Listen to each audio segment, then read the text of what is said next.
Episodes back to back. I really like that. Law and Order Criminal Intent is back to back. Thursday starting at 6, only on Clue. Send him home. Why? You think he's healthy? Either I'm right, he knows what's wrong, he's just too stubborn to admit it. Or I was right, it's Pickwick's. Treatment just had a delayed effect. You don't have delayed effects to oxygen. And Pickwick's doesn't explain the fever. Being engulfed in an electric blanket of blubber could explain the fever.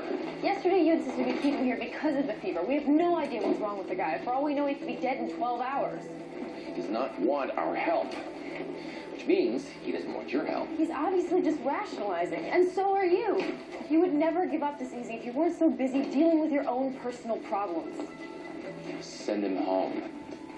What'd you tell that cop? Nothing. Nothing as in nothing.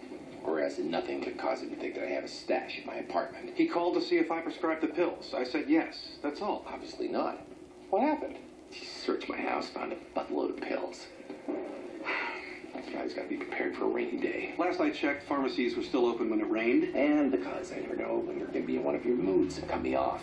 Oh, it's my fault. I'm not the one who talked to the cop. Well, I'm not the one who put a thermometer in his rectum. So stop yelling at me and start talking to your lawyer.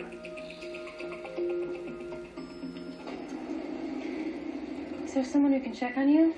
Oh, don't worry. There's going to be a whole crew of carpenters in my bedroom for the next week at least. You know, there's an Overeaters Anonymous meeting here at the hospital. If I wanted to jump out of airplanes or climb Mount Everest, would you be telling me to go to Daredevil Anonymous? I would be worried about you just like I am now. Don't be. I enjoy food. I like cooking it, I like looking at it, I like smelling it, and I especially like eating it. Listen, whatever happens is going to happen. Ultimately, it's all out of our control anyway. Why doesn't that philosophy apply to medical mistakes and hospital-acquired infections as well?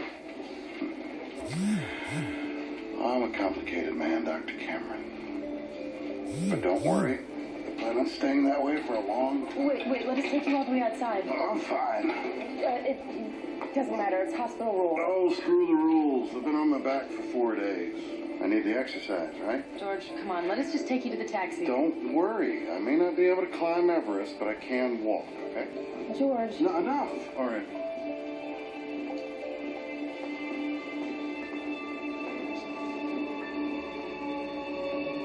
George, are you all right?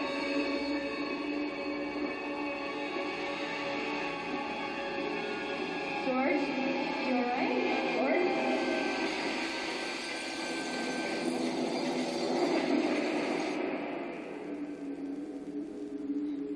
Disorientation and loss of balance could mean a neurofibromatosis. Where's Chase? Don't know. I haven't seen him since you told him to sit on his ass yesterday. Interesting. NF2 is also inherited, which means I was right. I kept saying it was Pickwick's. Between the first Pickwick's and the second Pickwick's, I said it was inherited. Whatever. NF2 doesn't explain fever. I think we should focus on the coma and the fever. Why? The disorientation and loss of balance are more recent. The coma was the most severe symptom. But he's not in the coma anymore, and he is disoriented. No, he's not. We have a rather large piece of tempered glass that begs to differ. I just mean it's not connected. You don't know that. Yeah, I do. How could you possibly know? Because I did it. I didn't think he should be discharged, so I gave him 3 grams of phenytoin. I wasn't going to just let him leave. But you were okay with him crashing through a glass wall. I tried to keep him in the wheelchair, but he's tough to stop. Nice audible paper. So, what do we do now?